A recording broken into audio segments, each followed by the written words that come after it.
नहीं जनाब, आगे बढ़ते हैं। अपर क्लास के हवाले से हम बात करते हैं कि अपर क्लास क्या चीज़ होती है। बेटा हमने डिस्कस पहले भी किया था, they are having landed aristocracy. ठीक है, लैंडेड एरिस्टोक्रेसी, इसकी स्पेलिंग में मसला आता है। लैंडेड एरिस्टोक्रेसी का मतलब क्या है?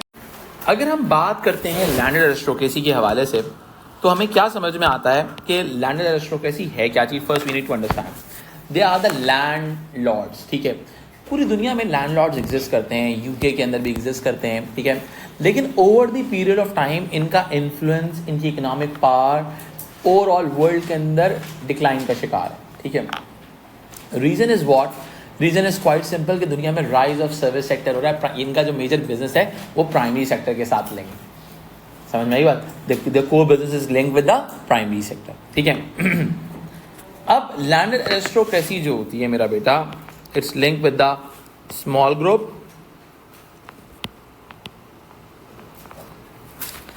इनके पास हिस्टोरिक ओनरशिप ऑफ लैंड होती है। पाकिस्तान के अंदर भी हैं, जैसे कि कसूरीज हो गए, सही है, शाह महमूद कुरैशी वगैरह हो गए। इनके पास क्या है, ये इनके पास लैंड्स क्या हैं, ब्रिटिशर ने दी थी उनको। ब्रिटेन की जब गवर्नमेंट थी, ब्रिटिश राज था, उन्होंने कहा था कि भाई ये जो नवाब थे, अपने एरियाज़ के जो कंट्रोलर्स थे, इनको कहा कि भाई अपने घोड़े को दौड़ाओ, जब जहाँ तक घोड़ा भागता रहेगा उतनी ज़मीन तुम्हारी। ब्रिटिश ने कौन सी खुद ली थी, उसने भी कब्जा की थी, उसने कहा सबको बांट देते।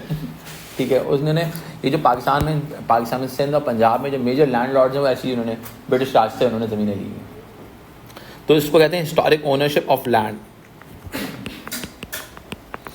बलूचिस्तान में ऐसी ज़मीनें हैं कि भाई ये पहाड़ से लेकर दूसरे पहाड़ तक कितनी ज़मीनें फलाने ट्राइबल लीडर को मिल गई।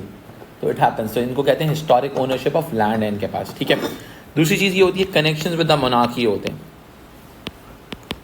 कनेक्शंस विद मोनार्की यानी कि जो बादशाहत होती है, मोनार्क्स जिनको हम कहते हैं,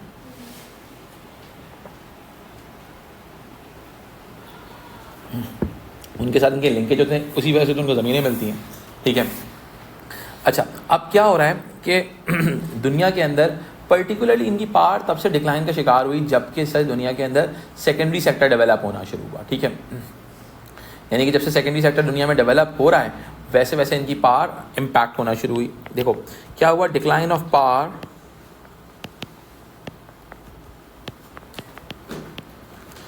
आफ्टर 20th सेंचुरी।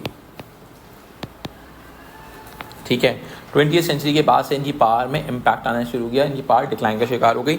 इसकी वजह क्या थी? Rise of service sector, rise of secondary sector, industrial sector important हो गया। जो लैंडलॉर्ड्स इंडस्ट्रीज खोल सकते थे वो ज़्यादा पावरफुल हो गए। वही एक्चुअल में ये जो फ्यूडल्स थे जिनके पास लैंड थी वो बाद में कैपिटलिस्ट बन गए जिन्होंने इंडस्ट्रीज खोल दी। ठीक है, राइज ऑफ सेकेंडरी सेक्टर। ठीक है, दूसरी चीज़ जो हमारे पास अपर क्लास के साथ लिंक होती है दैट इज बिजनेस एलीट। अब ये बिजनेस एलीट क्या होती है? ये owners of national and global companies होते हैं। Owners of national and global companies. ठीक है, नेशनल एंड ग्लोबल कंपनीज होते हैं। ठीक है, अब इसमें हमारे पास आते हैं सेल्फ एंड जीले का स्टैट्स आ जाते हैं। ठीक है, सेल्फ एंड जीले के मुताबिक यूके की जो 21% वेल्थ है of UK's wealth is owned by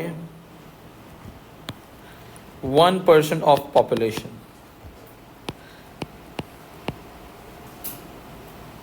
अब क्या हो गया, ये आपकी अपर क्लास हो गई, यानी कि इनके पास सारा कंट्रोल है। कैपिटलिस्ट इकोनॉमीज में ऐसा ही होता है जो कि क्लास इनइक्वालिटीज़ का बायस बनती है चीज़। ठीक है, और दूसरी तरफ ये कहते हैं कि जो वर्किंग क्लास की बात होती है तो 7% of UK's wealth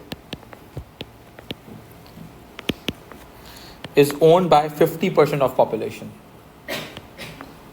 owned by 50% of the web population,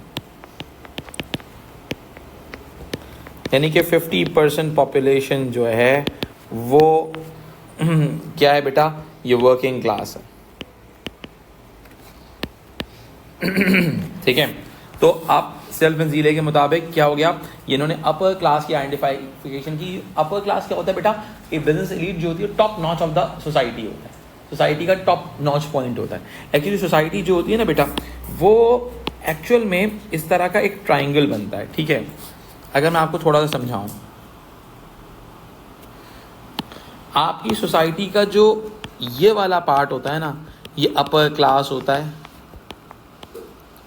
जिसमें आपकी बिजनेस एलीट, लैंडलॉर्ड्स वगैरह आते हैं। ठीक है, सोसाइटी का जो ये सेगमेंट होता है ये मिडिल क्लास पर बेस करता है, और सोसाइटी का जो सबसे ज़्यादा पॉपुलेशन होती है वो सोसाइटी की वर्किंग क्लास पर बेस करती है। समझ में आई बात? ठीक है,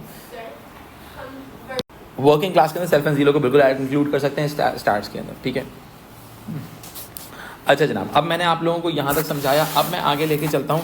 अब मैं जेंडर के कुछ नए आइडियाज़ के साथ आपको प्रेजेंट करता हूँ। ठीक है, ताकि कुछ चीज़ें आपको अच्छे से समझ में आए। ठीक है, अच्छा, अब हमने, आप मेरा ये वाला बोर्ड वर्क कवर अप कर लें, इंशाल्लाह things will be much better for you. आपको बहुत सारी चीज़ें क्लियर हो जाएंगी इंशाल्लाह। ठीक है।